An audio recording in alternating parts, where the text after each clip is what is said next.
teachers to teach, that would probably help a lot of students know, like, don't do these things because it will help prevent HIV.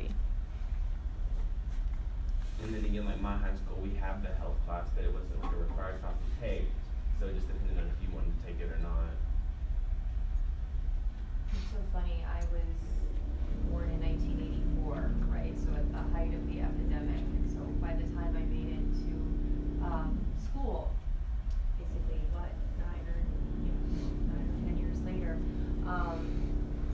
because we were culturally in a fright, I was inundated at a very young age with HIV education and scare stories, and so it's funny that you guys had such a different cultural experience. I do have a question, and that is a little bit more about your process. I'm wondering what surprised you about your research.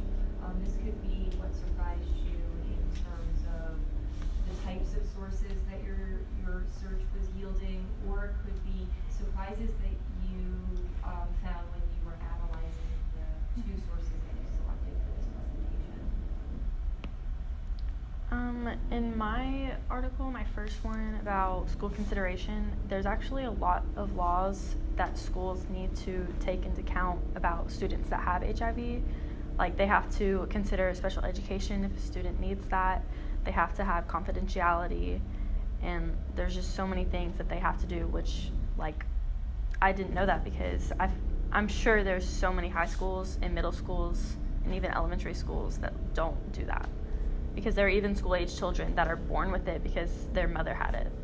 So, like, lots of schools don't take things into consideration, but there are laws about it, which I didn't know.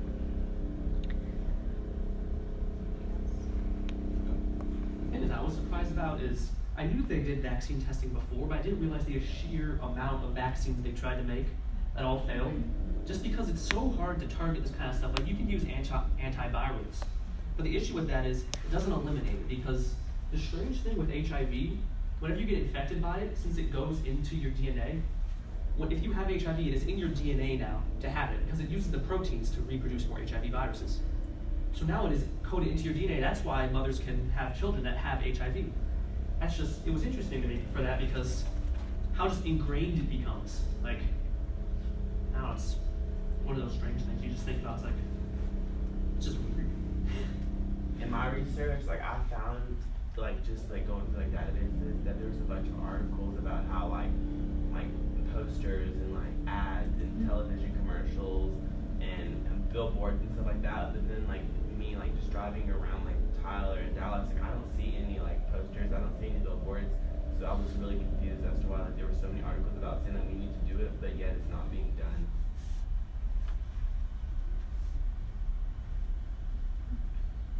Question for y'all, like is there anything that y'all think that we could have done better like in our presentation?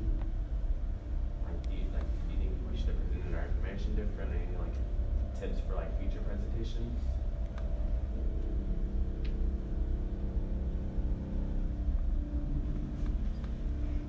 See what it's like to be a teacher? Pose the question, you get a bunch of people staring at you like this. You can't just like pick a certain personality.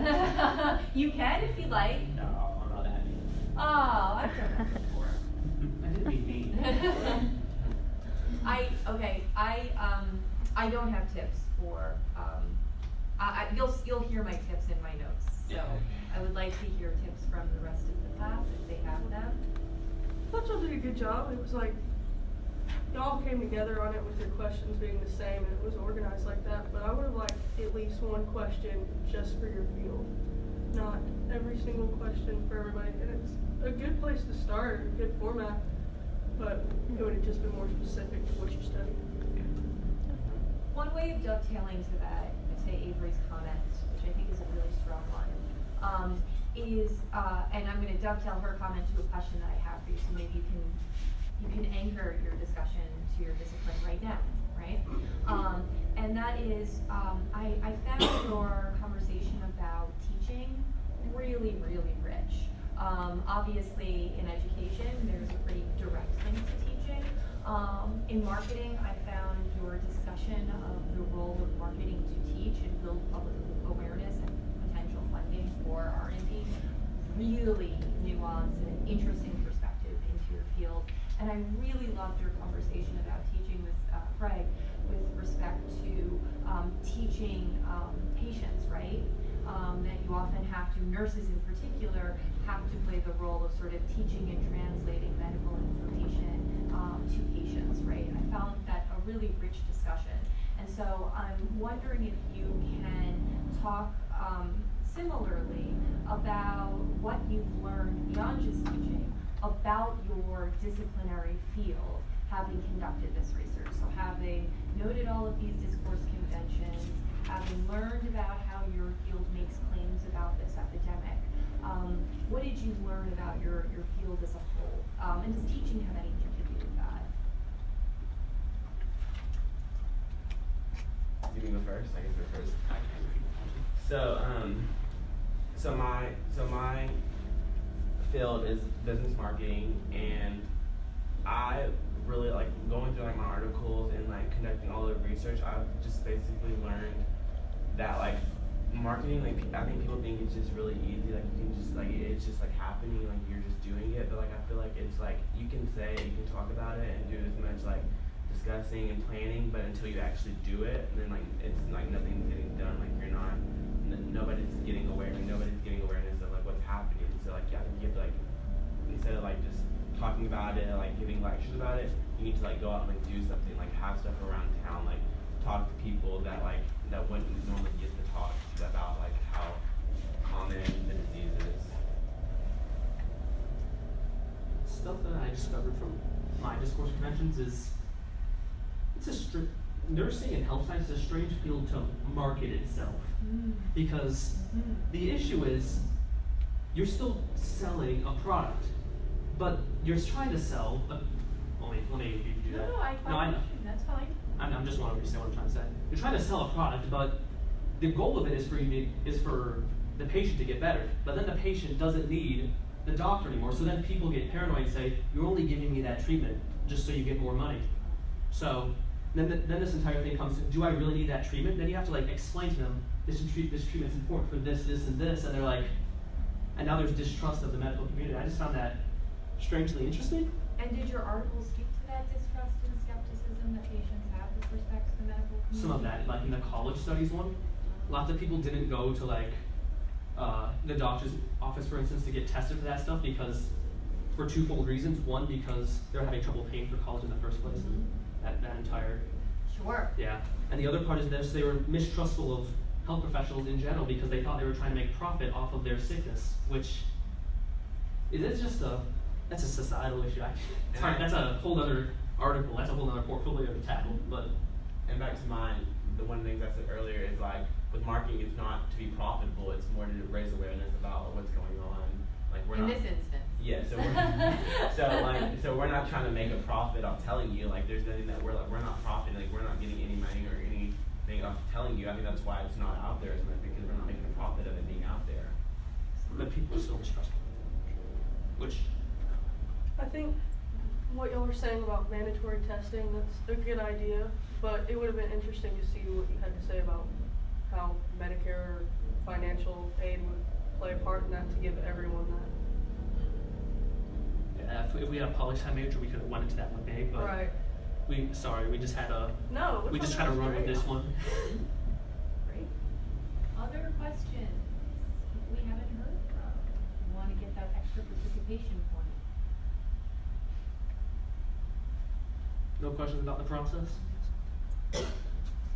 Did y'all have to revise the question as y'all went, or like initially? Yes, we were very broad at first, and we had to like make it like we wanted to stick with national because at first we were like we can look everywhere for it. So then we had to bring it down more, and then we focused on more of like young adults and like our age. We wanted to focus on like people that are like getting infected, not really the older people that are not getting infected as much anymore, but the younger people. This is where it's mainly happening right now. So. Our question also started out as like a whole paragraph, and we had to Oh, yeah. like shorten it to like a sentence. First, we just thought, how are we going to connect all four of our fields? Yeah. Then we're like, That was good. what topic can connect all four of these different fields? So we just worked backwards from there. And then HIV was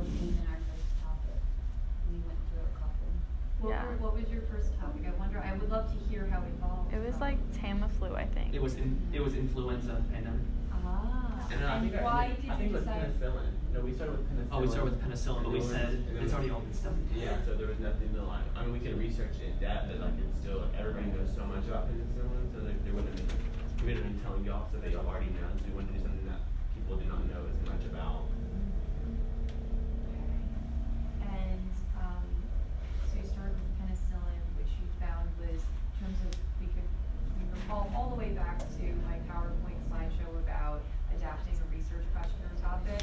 You decided research is settled, right? It's already been answered, we're already in consensus. Why open up an old wound, right? Or why open up something that's already been, a wound that's already been gone away, I guess, I don't know, it's a weird But analogy. But yeah, so that's great, and so then you moved on to HIV because you felt that there was a lot less consensus in terms of the research and in terms of, options and treatments moving forward. Did you find the fact that there was a lot less consensus sort of confusing and difficult in terms of trying to find a foundation that both of your sources could speak to? There were so I many. mean, but when we try to focus on, because we first started on like, because like all of our fields are different, and so my field, like I can basically market any type of anything that we're gonna sell, and then like nursing, so we have just to go any somewhere in the medical field. She can basically find the history of anything, but then we had to go from nursing to education. So our fields are just totally like different. So I think it was hard finding one topic that we could all talk about. Great. Any other questions? I have one last question, and that is many of you talked about secondary research. I think all of you spoke about secondary research, that was in fact a discourse convention that you had in common, all of your disciplines had in common for the most part. I think Greg, one of your sources included primary research. I had One of mine primary, did one too. secondary. Okay. In terms of the secondary research, what fields were tapped in terms of the secondary research? So what other research was being brought in? Research from what other fields? Mine was all the different health science fields because it was all the vaccines before and all that experimental testing that happened before, Okay. as well as just like public opinion about that. So more of like a health science / sociology. Okay. Sociology, that's surprising. That's interesting. Okay. What about you, Emily? What did you have secondary? I'm assuming history has a lot of secondary research. What was the common where did the common secondary research come from? Which discipline?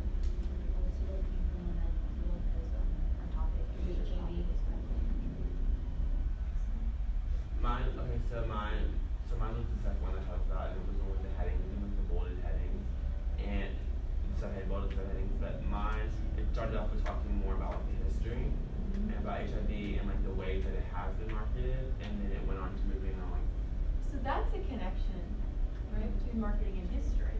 yeah. Oh, interesting. And then it went on to like how marketing and like the different ads and campaigns and stuff like that as well. Great. Good. Mine that had the secondary research was the school consideration one, which mostly talked about like the laws and things you must consider. So it was kind of like, I don't know, like the school boards or like. You do political science. in Yeah, nature. yeah, it was more like that, but. Not much psychology. Not- It mentioned psychological like issues, but it didn't really have much. It just kind of mentioned it and didn't really go into detail about it. Excellent. Very good job, guys. Very, very good job. Thank you so much.